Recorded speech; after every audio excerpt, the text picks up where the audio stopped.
तो चलिए शुरू करते हैं पहले दौर से, शासक और राजवंश। देखते हैं उन शक्तिशाली लोगों को जिनके फैसलों ने एक पूरे युग को नई दिशा दी। हमारा पहला सवाल गुप्त वंश के सबसे महान राजाओं में से एक के बारे में है, चंद्रगुप्त द्वितीय। नाम तो सुना ही होगा, लेकिन क्या उनका कोई और नाम भी था? जरा सोचिए। और सही जवाब है चंद्रगुप्त द्वितीय। जी हाँ, ऐतिहासिक शिलालेख ये बताते हैं कि इस शक्तिशाली शासक ने देवगुप्त और देवराज जैसे नामों का भी इस्तेमाल किया था। असल में ये उस समय का एक तरीका था जिससे राजा अपनी शक्ति और अधिकार पर जोर देते थे। अच्छा, अब थोड़ा टाइम ट्रैवल करते हैं। गुप्त शासकों का अपना एक कैलेंडर होता था जिसे गुप्त युग कहते थे। तो सवाल ये है कि इस कैलेंडर के 56वें साल में सिंहासन पर कौन बैठा था? शायद आपको हैरानी हुई हो, लेकिन इसका जवाब भी चंद्रगुप्त द्वितीय ही है। उनके सिंहासन पर बैठने के साथ ही एक नए दौर की शुरुआत हुई। उन्होंने सिर्फ महाराजाधिराज यानी राजाओं के राजा की उपाधि ही नहीं ली, बल्कि अपने साम्राज्य को भी काफी तेजी से फैलाया। चलिए अब उत्तर से दक्षिण की तरफ चलते हैं। जब महान विजेता समुद्रगुप्त अपना साम्राज्य बढ़ा रहे थे, उस वक्त दक्षिण में कांची शहर पर किसका राज था? ये सवाल गुप्त साम्राज्य की पहुंच को समझने के लिए बहुत जरूरी है। सही जवाब है विष्णुगुप्त। पर यहाँ एक दिलचस्प मोड़ है। समुद्रगुप्त ने विष्णुगुप्त को हराया जरूर, लेकिन फिर उन्हें उनका राज्य वापस लौटा दिया। ये एक बहुत ही स्मार्ट चाल थी। एक दुश्मन बनाने की जगह उन्होंने दक्षिण में एक सहयोगी बना लिया। हर बड़े साम्राज्य को बड़े दुश्मनों का सामना करना पड़ता है। गुप्तों के लिए ये दुश्मन थे हूण, जो मध्य एशिया से आए थे। तो इस दौर का आखिरी सवाल ये है, वो कौन सा गुप्त शासक था जिसने हूणों को बुरी तरह हराया? जी हाँ, वो थे स्कंदगुप्त। और ये कोई छोटी मोटी लड़ाई नहीं थी। उनकी जीत इतनी जबरदस्त थी कि हूणों ने लगभग आधी सदी तक साम्राज्य की तरफ आंख उठाकर भी नहीं देखा। एक तरह से स्कंदगुप्त ने गुप्त साम्राज्य को टूटने से बचाया था। तो हमने राजाओं और उनकी लड़ाइयों की बात तो कर ली, लेकिन उस समय आम लोगों की जिंदगी कैसी थी? हमारा दूसरा दौर हमें संस्कृति, व्यापार और कला की दुनिया में ले जाएगा।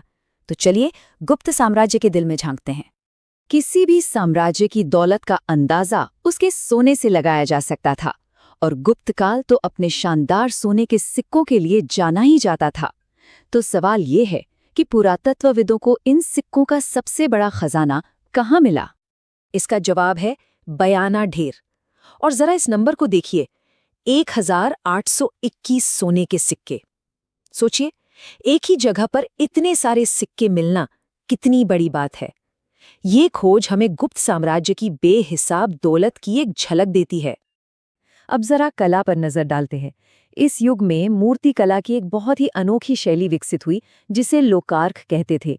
इसकी सबसे खास बात ये थी कि ये पूरी तरह से भारतीय लोक कला से प्रेरित थी। इस पर किसी भी बाहरी संस्कृति का कोई असर नहीं था। ये उस समय के सांस्कृतिक आत्मविश्वास को दिखाता है। उस जमाने में कारीगरों के अपने संगठन हुआ करते थे, जिन्हें गिल्ड कहा जाता था। मंदसौर का एक मशहूर शिलालेख हमें रेशम के बुनकरों के एक ऐसे ही गिल्ड के बारे में बताता है। क्या आप जानते हैं कि उस गिल्ड का नाम क्या था? सही जवाब है तंतुवाय। और ये सिर्फ एक व्यापारिक संगठन नहीं था। ये लोग इतने संपन्न थे कि इन्होंने अपनी कमाई से सूर्य भगवान का एक भव्य मंदिर भी बनवाया था। इससे पता चलता है कि ये कारीगर आर्थिक और सांस्कृतिक दोनों ही तरह से कितने महत्वपूर्ण थे।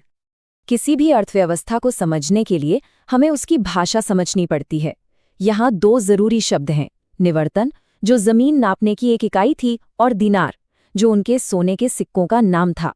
और एक दिलचस्प बात, दिनार शब्द रोमन डिनेरियस से आया है, जो हमें उस युग के अंतर्राष्ट्रीय व्यापार संबंधों की तरफ इशारा करता है। चलिए अब हम अपनी चुनौती के आखिरी और सबसे मुश्किल दौर में पहुंच गए हैं। अब हम सिर्फ इतिहास के छात्र नहीं, बल्कि इतिहास के जासूस बनेंगे। हम ये जानने की कोशिश करेंगे कि इतिहासकार इन पुराने सबूतों का मतलब कैसे निकालते हैं। देखिए, इतिहास सिर्फ राजाओं की कहानियों से नहीं बनता, बल्कि आम लोगों की जिंदगी से भी बनता है। जमीन की खरीद बिक्री भी उसी रोजमर्रा की जिंदगी का एक हिस्सा थी। तो सवाल ये है कि इनमें से कौन सा शिलालेख हमें उस समय के जमीनी सौदों के बारे में जानकारी देता है? और सही जवाब है दामोदरपुर ताम्रपत्र। चलिए अगली स्लाइड में और गहराई से देखते हैं कि ये और दूसरे शिलालेख इतिहासकारों के लिए इतने कीमती क्यों हैं। ये टेबल बहुत अच्छे से दिखाती है कि हर शिलालेख की अपनी एक अलग कहानी है। जहां दामोदरपुर ताम्रपत्र हमें जमीन के सौदों के बारे में बताता है, वहीं जूनागढ़ शिलालेख स्कंदगुप्त की बहादुरी की कहानी सुनाता है और भित्री स्तंभ हमें गुप्त राजाओं की पूरी वंशावली की जानकारी देता है। और इसी के साथ हमारी ये चुनौती खत्म होती है। आपका स्कोर चाहे जो भी रहा हो, सबसे ज़रूरी बात यह है कि हर सही जवाब हमें उस समय के भारत की एक बड़ी और जटिल तस्वीर बनाने में मदद करता है। ये सिर्फ तथ्य नहीं है, ये एक कहानी के टुकड़े हैं। और जाने से पहले हम आपको एक आखिरी सवाल के साथ छोड़कर जा रहे हैं। जब हमारा सारा ज्ञान इन ठोस सबूतों पर टिका होता है, जैसे सिक्के, शिलालेख और स्तंभ, तो हम किन लोगों की कहानियां सुनने से चूक जाते हैं? उन आम लोगों की, महिलाओं की या उन समुदायों की जिन्होंने अपने पीछे कोई लिखित रिकॉर्ड नहीं छोड़ा? ये सोचने वाली बात है ना?